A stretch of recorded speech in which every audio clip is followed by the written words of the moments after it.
లదాఖ్కు ప్రత్యేక హోదా కోసం ఉద్యమించిన హక్కుల కార్యకర్త సోనం వాంగ్చుక్ దీక్ష విరమించారు. అయితే తమ ఉద్యమంలో ఇది తొలి అడుగు మాత్రమంటున్నారు వాంగ్చుక్.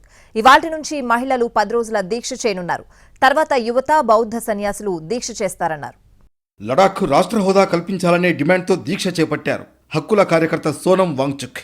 రాజ్యాంగంలోని 6వ షెడ్యూల్లో లడాఖ్ను చేర్చాలని, స్థానిక తెగల రక్షణకు చర్యలు చేపట్టాలని డిమాండ్ చేస్తున్నారు ఆయన. లేహ్లో 21 రోజులుగా కొనసాగుతున్న దీక్షను ఆయన విరమించారు. ఓ చిన్నారి చేతుల మీదుగా వాంగ్చుక్తో నిమ్మరసం తాగించారు ఆయన మద్దతుదారులు.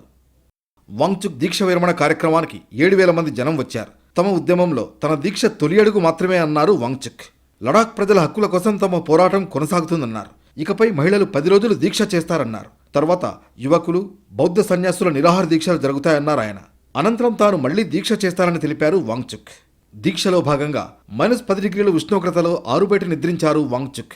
కానీ తమ ఆందోళనపై ప్రభుత్వం నుంచి స్పందన రాకపోవడంపై ఆవేదన వ్యక్తం చేశారాయన. హిమాలయాలను రక్షించాలని, స్థానిక తెగలకు రక్షణ కల్పించాలంటూ ప్రధాని నరేంద్ర మోడీతో పాటు కేంద్ర హోంమంత్రి అమిత్ షాకు విజ్ఞప్తి చేశారాయన. 2019 ఆగస్టులో ఆర్టికల్ 370ని రద్దు చేయడంతో జమ్మూ కాశ్మీర్ ప్రత్యేక ప్రతిపత్తిని కోల్పోయింది. లేహ్, కార్గిల్ జిల్లాలు గల లడాఖ్ కేంద్ర పాలిత ప్రాంతంగా మారింది. అయితే తమకు రాష్ట్ర హోదా కల్పించాలని కోరుతున్నారు లడాఖ్లోని 3 లక్షల మంది జనాభా.